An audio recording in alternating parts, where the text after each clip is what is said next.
मित्रांनो, सायन्सचे प्रत्येक प्रश्न हे आपल्याला कन्सेप्च्युअल किंवा फॅक्च्युअलवरती पाहायला मिळत नाही. तर लक्षात घ्या, असाच एक प्रश्न ग्रुप बी 2024 ला आलेला आहे की ज्या प्रश्नामध्ये आपल्याला कन्सेप्ट त्याचबरोबर आपला प्रेझेन्स ऑफ माइंड दोन्ही गोष्टी महत्वाच्या आहेत. मग लक्षात घ्या, हा प्रश्न असा होता, म्हणजे मॅमल्स बद्दल आलेला हा प्रश्न आहे.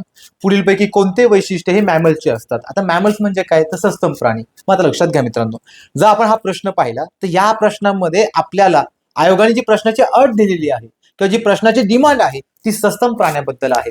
मग आता जर सस्तन प्राण्याचा आपण विचार केला तर सस्तन प्राणी कोण असतात? सस्तन प्राणी म्हणजे मित्रांनो आपण स्वतः. जर आपण सस्तन प्राणी असू तर याचा अर्थ आपल्याकडे मॅमरी ग्लँड असतात. लक्षात घ्या, ज्या प्राण्यांना मॅमरी ग्लँड असतात त्यांना आपण सस्तन प्राणी म्हणतो. मग आयोगाने याच्या रिगार्डिंग 4 विधाने दिलेली आहेत. पहिलं विधान दिलं आयोगाने, यांच्या अंगावरती केस असतात. मग लक्षात घ्या मित्रांनो, फार सिंपल आहे, आपण फक्त त्या शब्दाचा अर्थ समजून आपण स्वतःला फील करायचं. मग जर आयोग म्हणत असेल की त्यांच्या अंगावरती केस असतात, लगेच आपण आपली स्किन पाहायची, आपल्याला केस दिसतात, विधान योग्य झालं.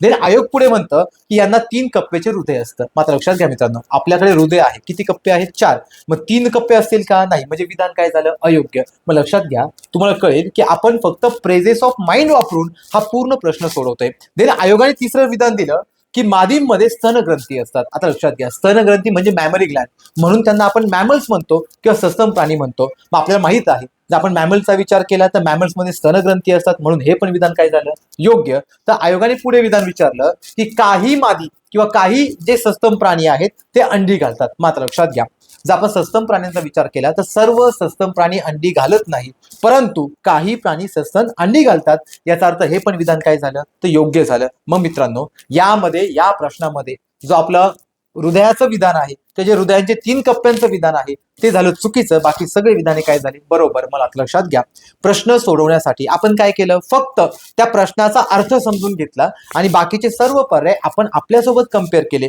मग यावरून समजतं की आपण त्या कन्सेप्टच्या आधारावरती दैनंदिन जीवनाच्या आधारे तो प्रश्न कसा सोडवू शकतो. मग मित्रांनो, हे झालं आपल्या या प्रश्नाचं उत्तर. अशाच पद्धतीने शिकण्यासाठी आपल्या सायन्सची बॅच 19 जानेवारी पासून येत आहे. ही बॅच दुपारी 1 ते 3 या वेळेमध्ये असेल की जी ऑफलाईन प्लस ऑनलाईन दोनही स्वरूपात असेल. आता आपण जसा प्रश्न सोडवला अशाच प्रकारे सगळे प्रश्न, इव्हन सगळ्या कन्सेप्ट आपल्या शिकवल्या जातील. थँक्यू.